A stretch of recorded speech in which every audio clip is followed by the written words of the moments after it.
Bismillahirrahmanirrahim. Assalamualaikum warahmatullahi wabarakatuh. Innal hamdalillah wassalatu wassalamu ala Rasulillah Sayyidina Muhammad ibn Abdillah wa ala alihi wa sahbihi wa mawalah. Subhanaka la ilma lana illa ma 'allamtana innaka antal alimul hakim. Wala haula wala quwwata illa billahil aliyyil azim. Allahumma inna nas'aluka ilman nafi'a wa fahman jayyida wa rizqan halalan tayyiba wa amalan mutaqabbala. Allahumma faqihna fid din wa'allimna at-ta'wil. Allahumma inna na'udzubika min ilmin la yanfa' wa min qalbin la yakhsha' wa min nafsin la tashba' wa min amalin la yurfa' wa min du'ain la yustajabu laha. Rabbana zidna ilma warzuqna fahma. Amin amin ya rabbal alamin. Amma ba'du. Para jamaah yang dimuliakan Allah, hadirin wal hadirat sekalian, alhamdulillah 2 bulan yang lalu kita berdoa kepada Allah. Seraya lisan ini berkata, Allahumma barik lana fi Rajab wa Sya'ban wa ballighna Ramadan. Ya Allah, berkahilah kami pada bulan Rajab dan bulan Sya'ban, dan sampaikanlah kami di dalam bulan suci Ramadan.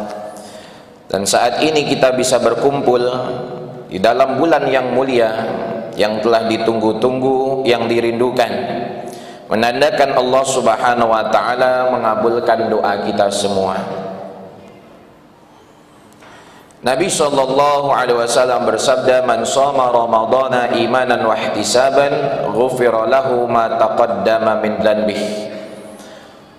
Orang yang berpuasa Ramadan dengan iman dan ihtisab, mengharap pahalanya dari Allah Subhanahu wa ta'ala semata, maka diampuni dosanya yang telah lalu.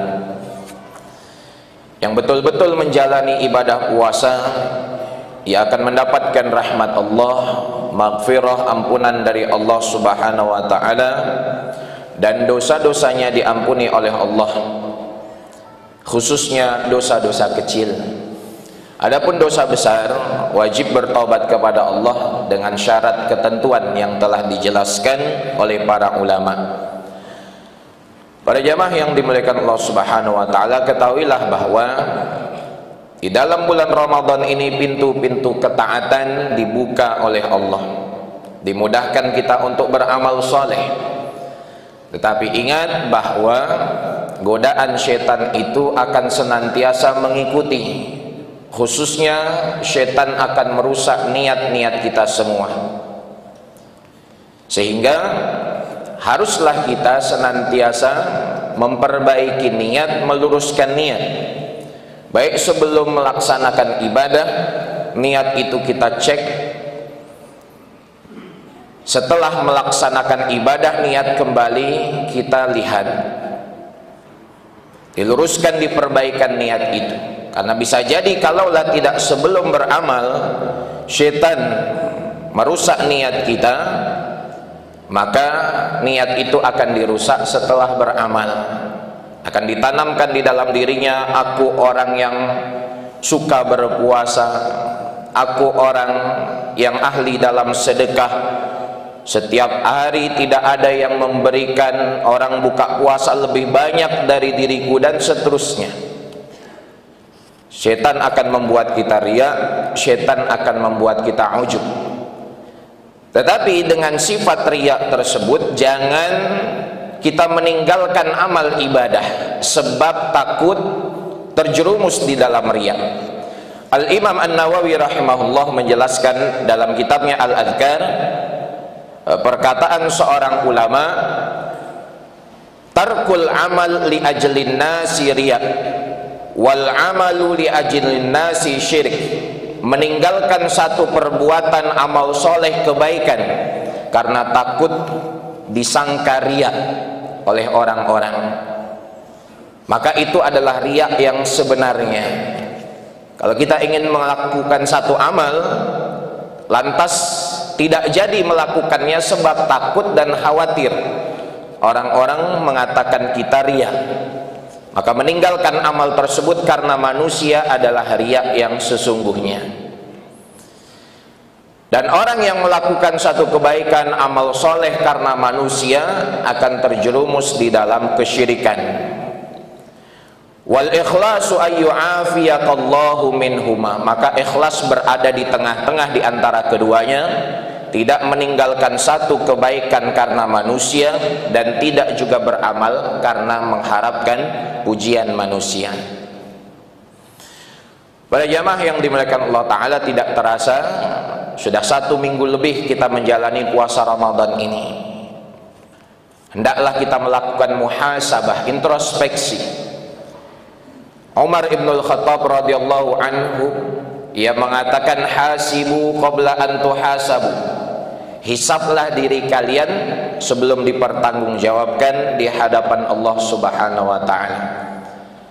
Apakah 1 minggu dari bulan Ramadan yang telah berlalu sudah sampai 7 juz atau lebih tadarus Quran kita? Apakah 1 minggu dari Ramadan yang telah berlalu semakin baik akhlak dan kepribadian kita? Ataukah masih banyak waktu yang terbuang, masih banyak kesempatan yang kita lalaikan, dan terus kita menetap di dalam kesenangan dunia? Ramadan datang dan akan berakhir juga, dan tidak ada jaminan untuk bertemu pada bulan Ramadan di tahun yang akan datang. Sehingga jadikan hidup kita menuju akhirat seakan-akan kita meninggal dunia besok, sehingga betul-betul sungguh-sungguh dengan kekhusyuan, dengan khudu', penuh konsentrasi melaksanakan ibadah. Dan jadikan hidup kita untuk tujuan dunia seakan-akan kita hidup selama-lamanya. Sehingga dengan konsistensi atau istiqamah melaksanakan amal ibadah, meluruskan niat ikhlas karena Allah Subhanahu wa Ta'ala, insya Allah kita akan dimudahkan dan dijaga di dalam ibadah itu, dan diberikan taufik oleh Allah Ta'ala untuk senantiasa mengerjakannya. Al-Imam Ibnu Qayyim rahimahullah mengatakan, min alamati qabulil hasanah al-hasanatu ba'daha. Di antara tanda diterimanya amal ibadah adalah kita dimudahkan untuk melaksanakannya pada kemudian hari. Puasa pertama diterima Allah, puasa kedua akan lebih baik lagi. 15 hari awal Ramadan kita konsisten bisa melaksanakan tarawih, dan tarawih kita diterima Allah. 15 hari kedua tetap masih tarawih di masjid, tidak pindah ke supermarket. Jadi tanda amal kita diterima Allah apabila bisa melaksanakannya dengan kontinuitas. Taklim kita bulan lalu diterima Allah, maka bulan ini pun bisa datang untuk hadir menuntut ilmu, dan seterusnya. Para jamaah hadirin wal hadirat yang dimuliakan Allah Subhanahu wa Ta'ala, pada sesi yang terakhir ini membahas tentang daurah Ramadan, puasa, zakat, dan iktikaf. Masuk pada pembahasan puasa yang terakhir.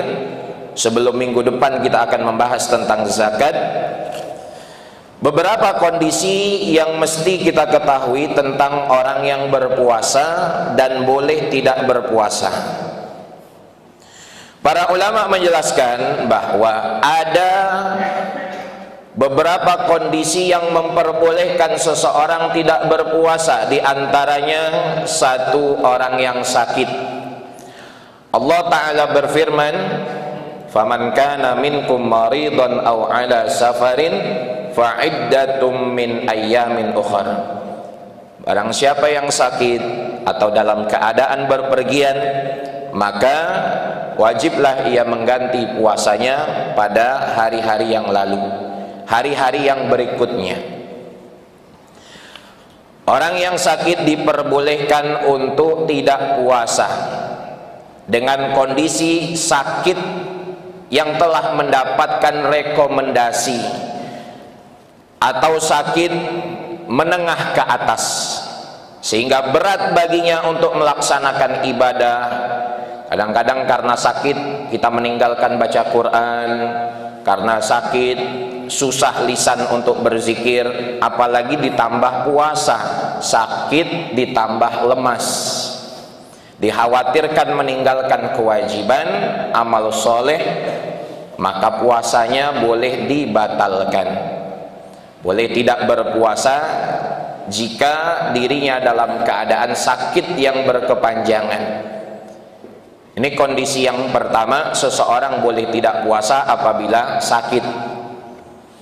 Tapi kalau sakit kantong nggak ada uang, jangan nggak puasa, Pak. Apalagi ibu-ibu di rumah sakit banyak masalah, anak yang hiperaktif, suami yang hiperaktif.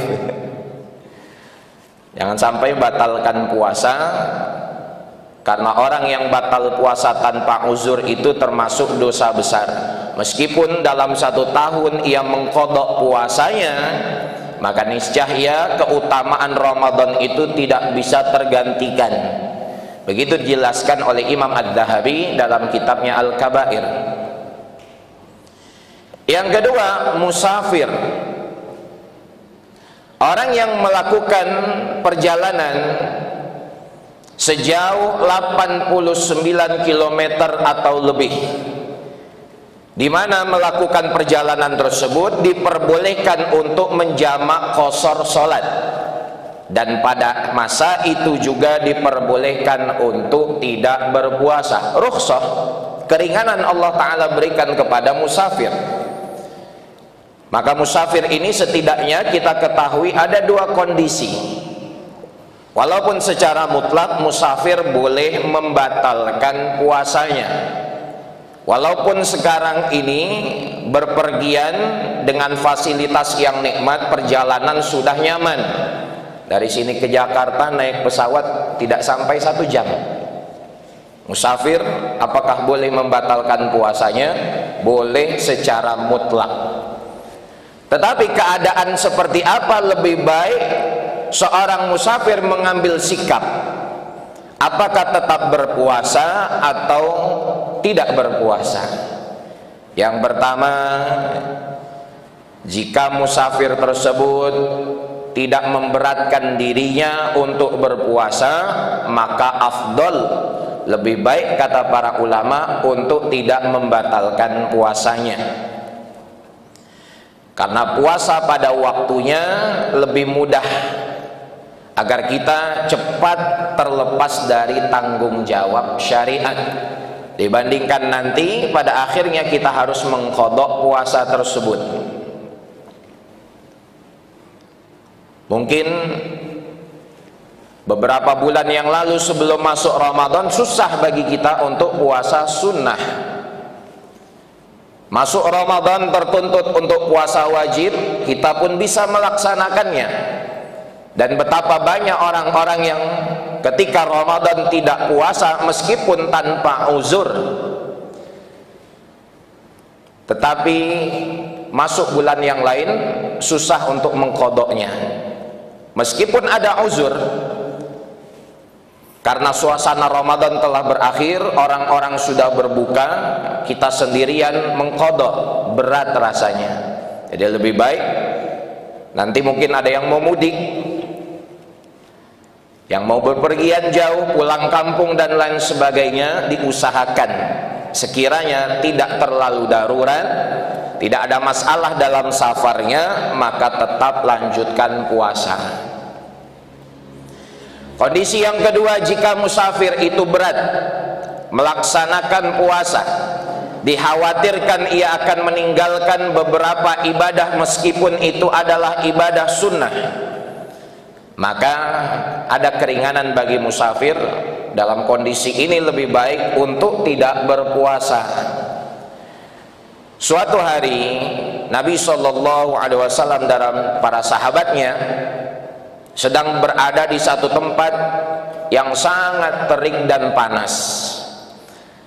Sahabat-sahabat Nabi tidak ada yang berpuasa. Kemudian dilihat ada satu orang yang diberikan naungan. Maka Nabi SAW bertanya, siapa orang tersebut? Sahabat-sahabat menjawab, ya Rasulullah, orang tersebut adalah orang yang berpuasa. Kata Nabi, bukanlah satu kebaikan seseorang itu berpuasa dalam kondisi musafir. Dijelaskan di dalam hadis Bukhari. Artinya jika bepergian itu menyulitkan diri kita, mungkin H-3, H-2, biasanya di jalan tol macet, bahkan berjam-jam, bahkan ada yang meninggal dunia. Lihat mobil sebelah kanan udah berangkat duluan meninggal. Ini mobil kita kok nggak jalan-jalan. Maka lebih baik musafir tidak berpuasa. Jamaah sekalian hadirin wal hadirat, musafir ini kan batasan tertentu, artinya tidak selama-lamanya. Kita menjadi orang yang berpergian itu sementara. Ada musafir yang berkepanjangan, seperti supir truk, supir bus. Ini tidak ada alasan sebab safarnya ia membatalkan puasa. Untuk jamak qashar sholat, sepanjang tahun dia bekerja tidak ada masalah.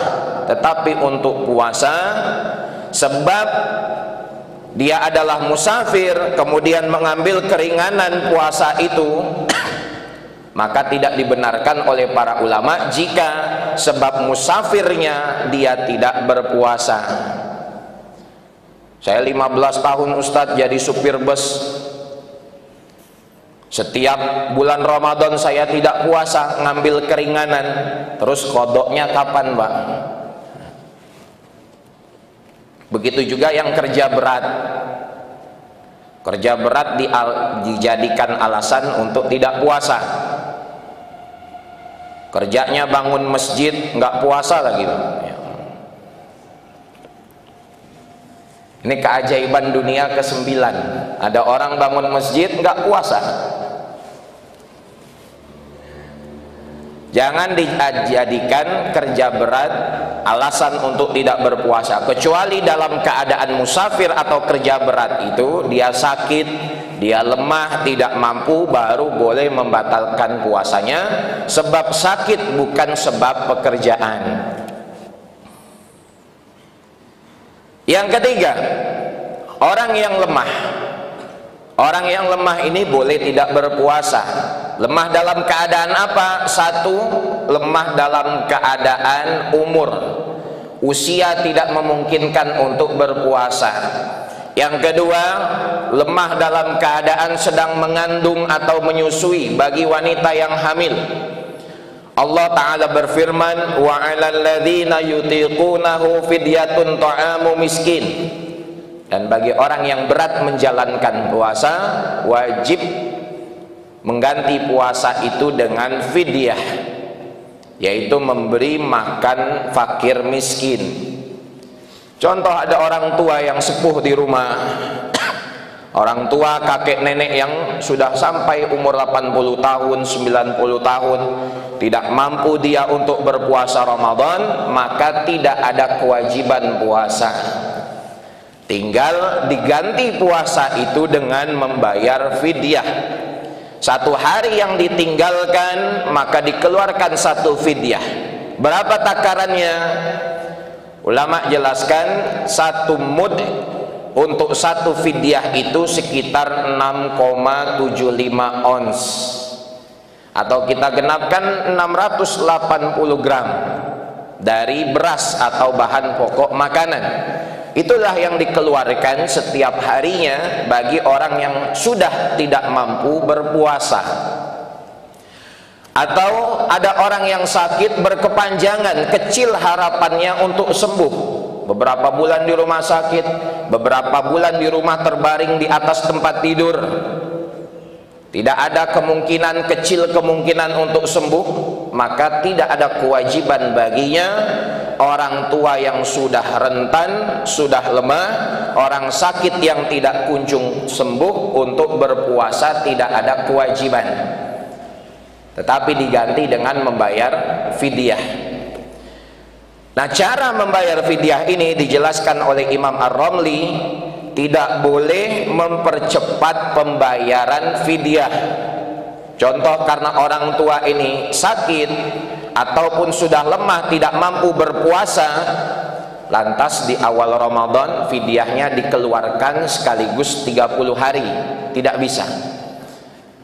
Dalam melaksanakan pembayaran fidyah itu dua caranya kata para ulama. Yang pertama adalah dikeluarkan setiap hari. Setelah orang berbuka dikeluarkan fidyahnya. Setelah setiap orang berbuka dikeluarkan fidyahnya. Atau cara yang kedua dengan mengakhirkan fidyah itu, mengakhirkan pembayarannya di penghujung bulan Ramadan. Jadi tinggal kita pilih. Kalau yang cara awal ribet harus setiap hari, maka dibayar di akhir bulan. Bagi siapa? Orang tua yang lemah sudah tidak mampu puasa, dan orang sakit yang tidak kunjung sembuh. Para jamaah sekalian yang dimuliakan Allah Subhanahu wa taala, begitu juga wanita hamil dan menyusui boleh tidak berpuasa sebab khawatir dirinya atau khawatir diri dan anaknya dalam bahaya. Kalau puasa nanti akan sakit, kalau puasa nanti anaknya kekurangan ASI, kalau puasa nanti akan lemas dan lain sebagainya. Boleh wanita hamil dan menyusui tidak berpuasa, dan nanti mengqadha puasanya pada bulan dan hari yang lain.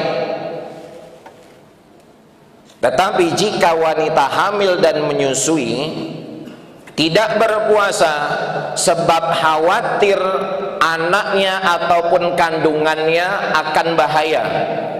Kenapa Bu nggak puasa? Takut anak saya sakit Ustaz. Kenapa Bu tidak puasa? Takut kandungan saya nanti kurang berkembang.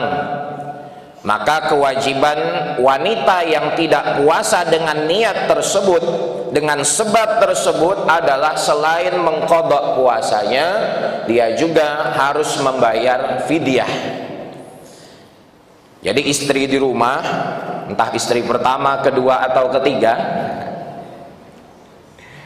jadi istri di rumah atau anak perempuan di rumah dilihat ketika dia tidak puasa, apa sebabnya? Oh, sebabnya takut dirinya sakit atau takut dirinya dan anaknya sakit, maka qadha puasa saja, tidak ada fidyah. Tapi dia membatalkan puasanya sebab takut anaknya sakit atau kandungannya sakit, maka qadha puasa plus berkewajiban membayar fidyah. Begitu dijelaskan para ulama berdasarkan hadis yang diriwayatkan oleh Imam Ahmad, innallaha azza wa jalla wa'ada 'anil musafir syatras shalah wa 'anil musafir wal hamil wal murdi'i as-shauma aw isyam. Sesungguhnya Allah Subhanahu wa taala menghilangkan dari musafir separuh salat, yang 4 rakaat menjadi 2. Dan Allah Subhanahu wa taala pun menghilangkan puasa pada diri musafir dan wanita yang hamil atau wanita yang menyusui. Ini beberapa kondisi yang harus kita ingat-ingat. Apakah kita salah satu darinya? Apakah kewajibannya hanya qadha puasa atau qadha plus membayar fidyah? Bisa kita lihat pada tabel qadha dan fidyah ini. Orang yang sakit ada harapan sembuh, qadha puasa saja. Orang yang sakit tidak ada harapan sembuh, orang tua yang sudah renta tidak mampu berpuasa, cukup membayar fidyah saja, tidak perlu qadha. Musafir, wanita hamil dan menyusui yang dijelaskan tadi, wanita haid dan nifas, qadha puasa saja. Adapun wanita hamil dan menyusui yang khawatir anaknya, maka kewajibannya qada puasa plus membayar fidyah. Jelas sampai sini terkait beberapa kondisi yang boleh tidak puasa dan kewajibannya, apakah qada saja atau qada plus membayar fidyah ataupun fidyah saja. Selanjutnya masuk ke dalam sunnah-sunnah puasa. Nah, dalam ibadah kita ini kan, kalau hanya melaksanakan yang wajibnya saja jauh dari kesempurnaan. Adanya ibadah sunnah itu disyariatkan untuk menambal, menutupi kekurangan yang ada pada ibadah wajib. Sunnah puasa harus kita laksanakan demi kesempurnaan ibadah puasa itu sendiri. Yang pertama, hadis riwayat Ahmad menjelaskan, man arada ayyasuma falyatasahhar bisyai'in. Barang siapa yang ingin berpuasa, baik puasa wajib ataupun sunnah, hendaklah ia makan sahur dengan sesuatu. Sahur ini 15 hari terakhir sudah banyak ditinggalkan. Ada orang yang dia sahur, ada yang banyak tidak sahur.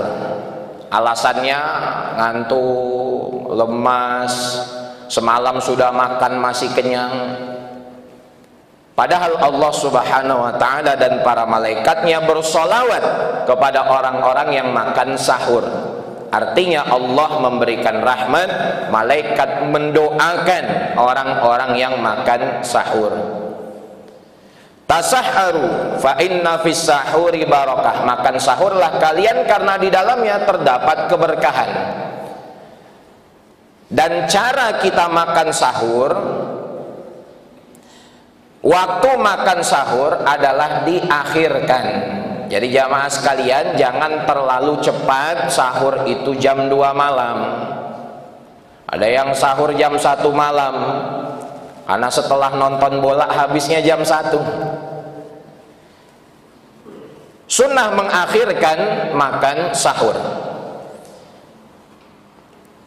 Sahabat Anas bin Malik radhiyallahu taala anhu bertanya kepada Zaid bin Thabit, berapakah jarak antara makan sahur dan azan subuh?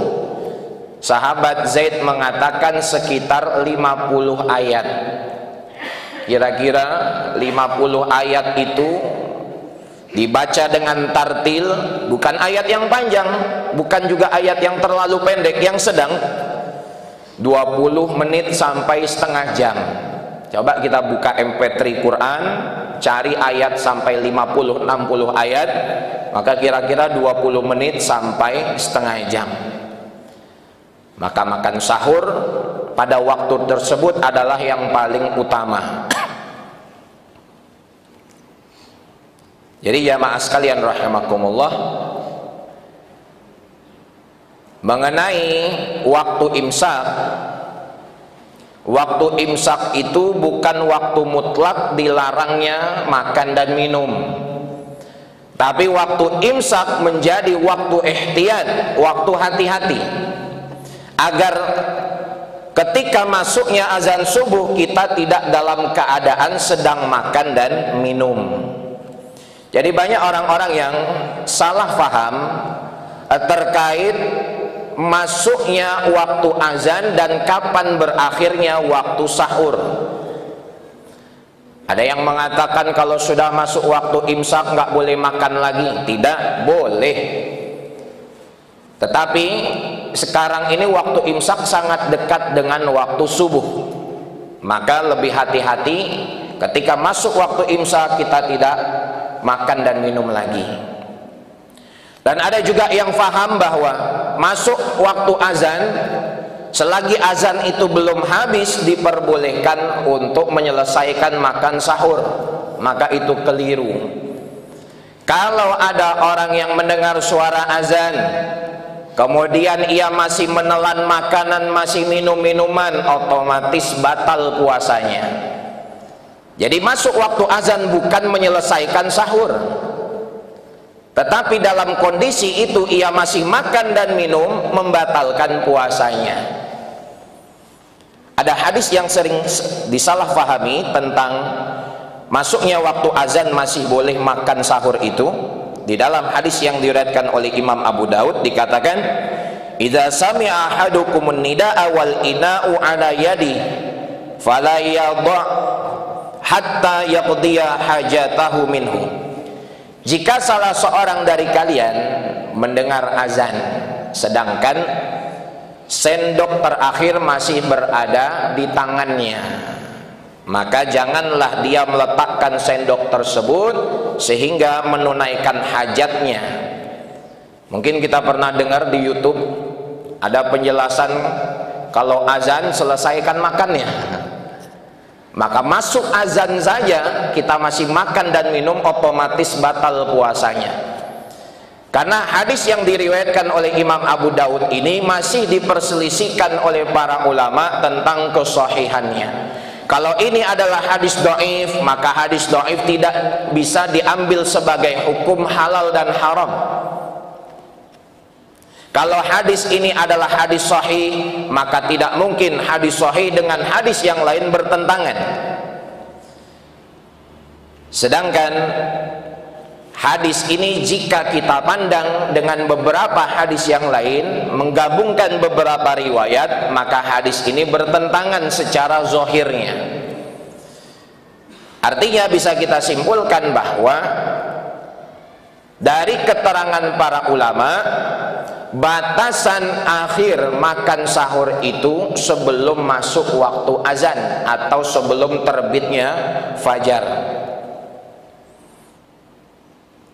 Jadi jamaah sekalian rahimakumullah,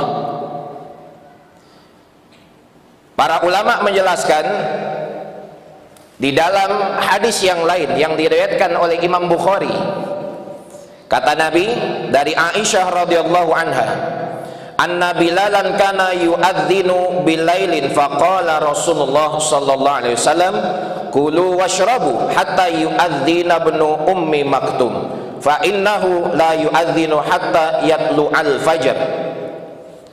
Nabi sallallahu alaihi wasallam biasanya beliau makan dan minum ketika Bilal mengumandangkan azan.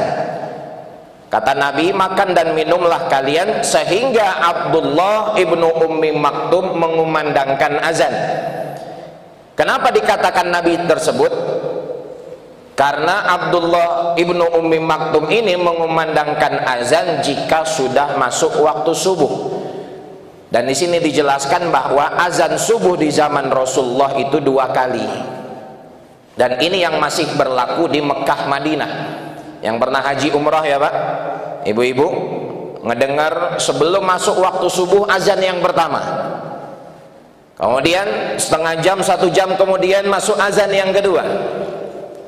Maka Nabi SAW katakan, iza sami'a ahadukumun nida, apabila salah seorang dari kalian mendengar azan, maka janganlah dia letakkan sendok terakhirnya sehingga ia menyempurnakan hajatnya. Maksudnya jika ia mendengar azan yang pertama. Jadi azan yang pertama memang belum masuk waktu subuh, masih boleh makan dan minum. Karena yang mengumandangkan azan yang pertama adalah Bilal radhiyallahu ta'ala an. Dan azan yang masuk waktu subuh tersebut yang mengumandangkan adalah Abdullah ibnu Ummi Maktum. Dan itu batasannya. Sehingga kita beberapa hari yang lalu mungkin ada yang seperti ini, ketika azan masih nelen makanan, nelen minuman, otomatis batal puasanya, wajib qadha pada bulan nanti. Dan begitu juga dikuatkan oleh Al-Imam An-Nawawi dalam kitabnya Al-Majmu' Syarhul Muhadzam. Selanjutnya yang kedua, sunnah puasa menyegerakan berbuka. Yang mau mengumandangkan azan, masuk waktu, buka puasa dulu, baru kumandangkan azan. Ibu-ibu yang sibuk di dapur, masuk waktu azan tinggalkan semua kesibukannya, langsung batalkan puasanya. Yang masih dalam di perjalanan macet dengar suara azan, jangan diakhirkan buka puasa tersebut. La yazalun nasu bi khairin ma ajjalul fitrah. Manusia masih akan berada dalam kebaikan selagi ia menyegerakan waktu berbuka. Kalau sahur tadi diakhirkan, buka puasa disegerakan. Yang kedua, makanan buka puasa juga diperhatikan. Dalam hadis yang diriwayatkan oleh Abu Daud dan Ahmad, Nabi SAW itu buka puasa dengan rutab, kurma muda. Kalau tidak ada kurma muda, tamar, kurma kering, kurma tua yang biasa kita makan. Kalau tidak ada, minimal batalkan terlebih dahulu dengan minum air. Yang berada di Mekah Madinah sunnah dengan air Zam-Zam. Jadi buka puasa itu dengan kurma rutab, kurma muda. Kalau tidak ada, kurma tua. Kalau tidak ada istri muda, ya istri tua, Pak. Baik. Udah ngedengar istri muda, istri tua, ini yang nunduk pun bangun. Masya Allah. Memang materi pemersatu umat katanya. Ini buka puasa makan bakwan 1, cabenya 5. Setelah isya memang nggak bisa tarawih. Jadi kadang-kadang kita mengabaikan hal-hal yang sepele.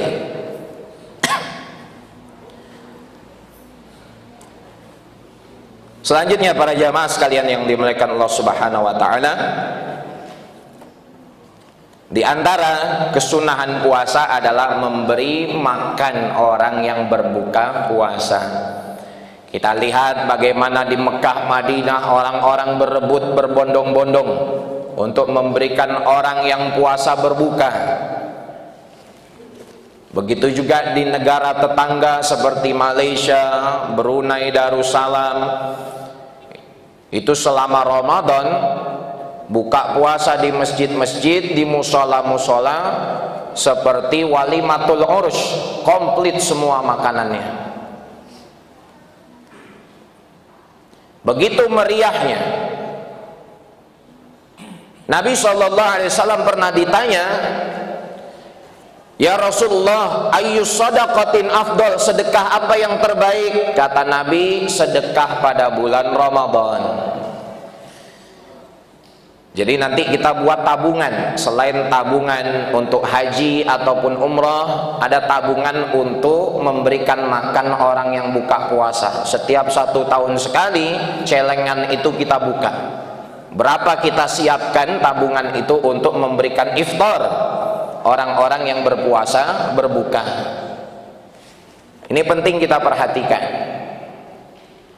Bahkan saking banyaknya makanan buka puasa itu di Malaysia, itu tukang sampah ngeluh ketika Ramadan sampahnya berlipat ganda, bahkan banyak makanan terbuang. Kalau begitu tidak baik juga.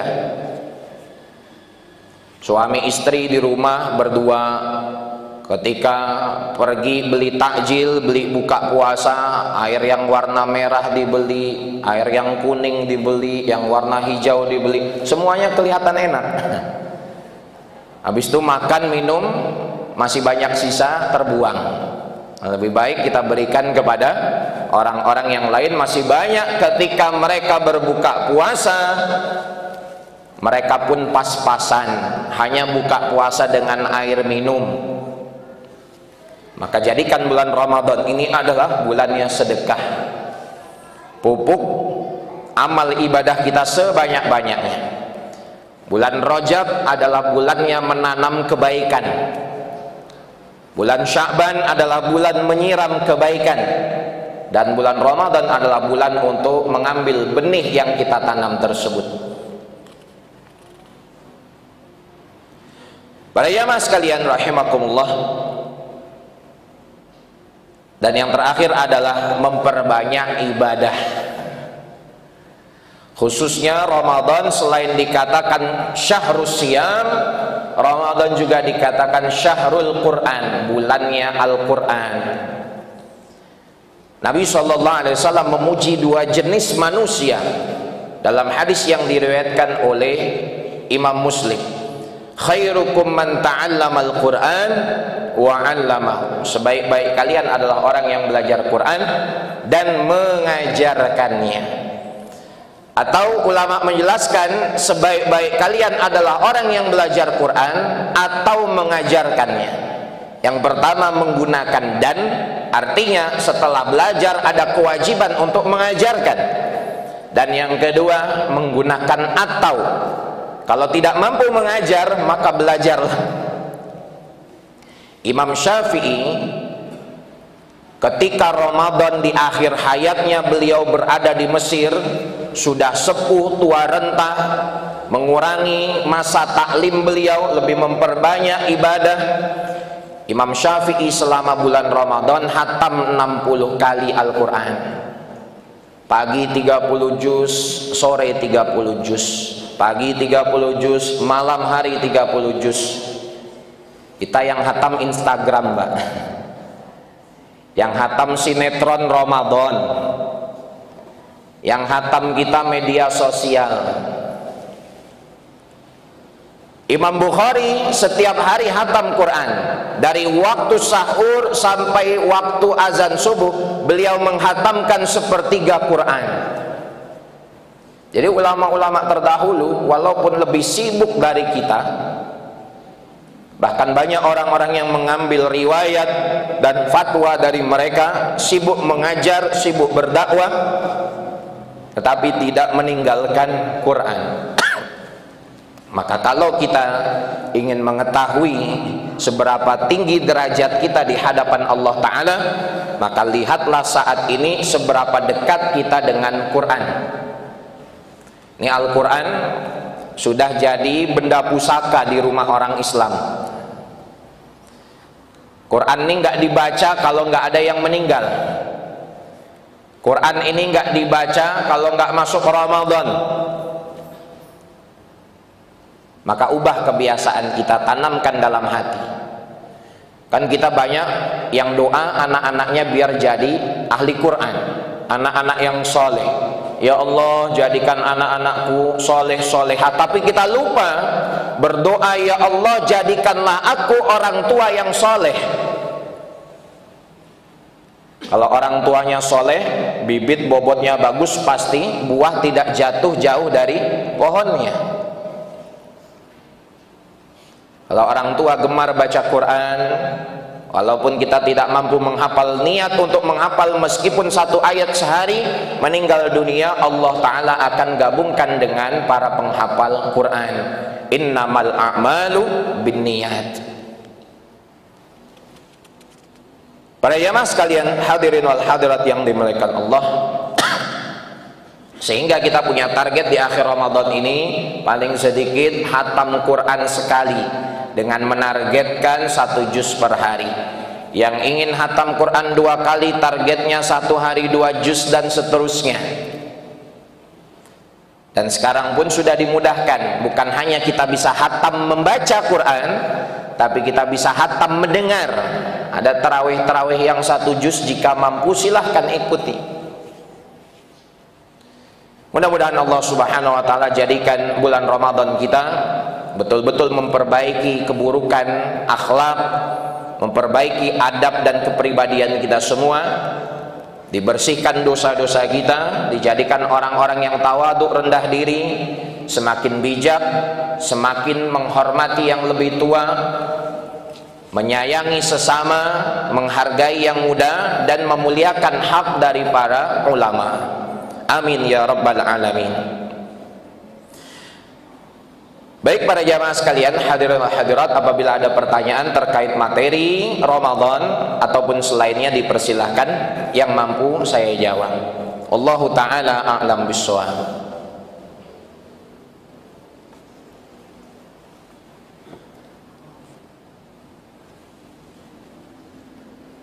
Ada pertanyaan, Mbak?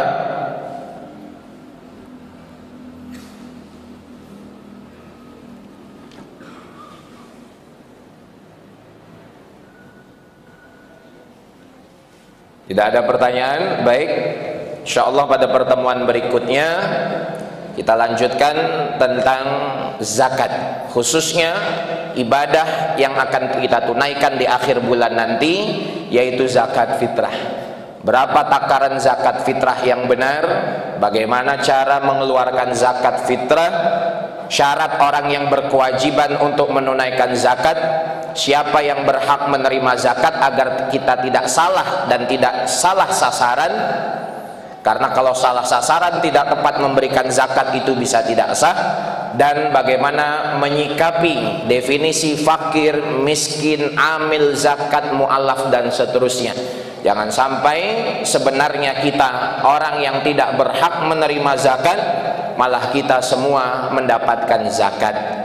Wallahu ta'ala a'lam bishawab. Mudah-mudahan Allah ta'ala berikan kita kemudahan serta taufik dan hidayah untuk mengamalkan dan menyampaikan. Amin, amin ya rabbal alamin. Jazakumullah ahsanal jaza kepada jamaah sekalian yang sudah hadir dan mendengarkan. Yang benar hanya datang daripada Allah subhanahu wa ta'ala. Adapun kesalahan perkataan dan perbuatan mohon dimaafkan. Waktu buka puasa masih lama, ini udah mulai seret. Kita akhiri dengan membaca surah Wal Asr dan doa kafaratul majlis. Bismillahirrahmanirrahim. Wal Asr innal insana lafi khusrin illa alladhina amanu wa amilus shalihat wa tawassaw bil haqqi wa tawassaw bis sabr. Subhanakallahumma bihamdika asyhadu an la ilaha illa anta astaghfiruka wa atubu ilaik. Wa sallallahu ala sayyidina Muhammad wa ala alihi wa sahbihi wa sallam. Barakallahu li wa lakum. Wassalamu alaikum warahmatullahi wabarakatuh.